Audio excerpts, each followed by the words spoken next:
In World War II, the Serbs fought on the side of the Allies, the United States. They saved Madeleine Albright's father, who was a communist in Czechoslovakia and helped exterminate more than 1 million people. She fled there as a child. What did she do as Secretary of State? Bombed them. The UN's own numbers, even on Discovery Channel programs, have admitted, oh, well, the Croats and the Muslims killed 3 times the number, in some cases higher, of Serbs, but the Serbs are the mean ones. Now, I'm not getting into a debate here about whether a Croat's good or a Muslim's good or a Serb is good in this area. But the Serbs were there originally. They got overrun during, of course, the expansion of the Muslims that triggered the Crusades into Central and Eastern Europe. It's called the Balkans because you've had all these different nations fighting with each other, hence the term Balkanization, meaning divided groups.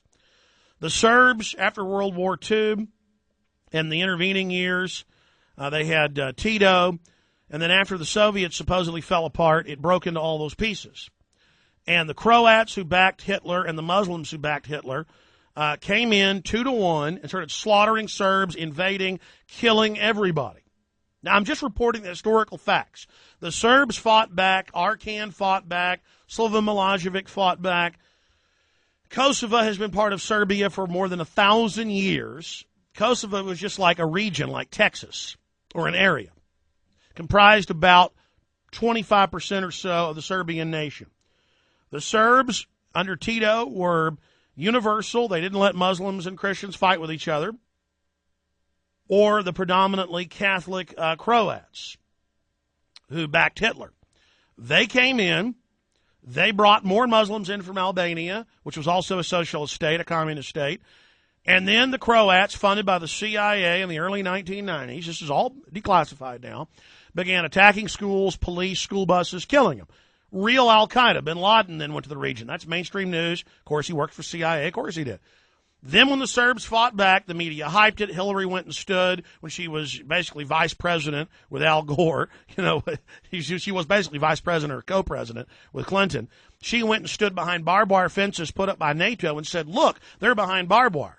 Or they'd show UN food facilities with barbed wire around them with Serbs and Croats and Kosovoans, KLA, trying to get in to get the food. They would lie. Cover of Newsweek was a lie. They weren't in a camp. They were trying to get in through the barbed wire to the food. But they know how dumb you are. By dumb, you're not paying attention. Oh, look, they're behind barbed wire. They're Nazis. The Serbs did kill people, did ethnically cleanse, but it was about a third what the other groups did. That is admitted. I've done the research. Then they come in, bomb the whole place, blow up the chemical plants, drop DU bombs, massive carnage. They staged the overthrow, the CIA did, of Belgrade, overthrow Slobo, poison him in his jail cell. That's all come out. Serbia has always really been allied with Russia culturally, the Slavic. So this is basically like a big part of Russia being taken right now. Russia denounces Kosovo Declaration. And the Kosovans are out in the streets, the Muslim communist, and they're out running around saying how great it is wearing Uncle Sam outfits. I have the AP photo right here in front of me. And they're saying, America, thank you. Okay? I mean, that's period. Our government did this. Great job.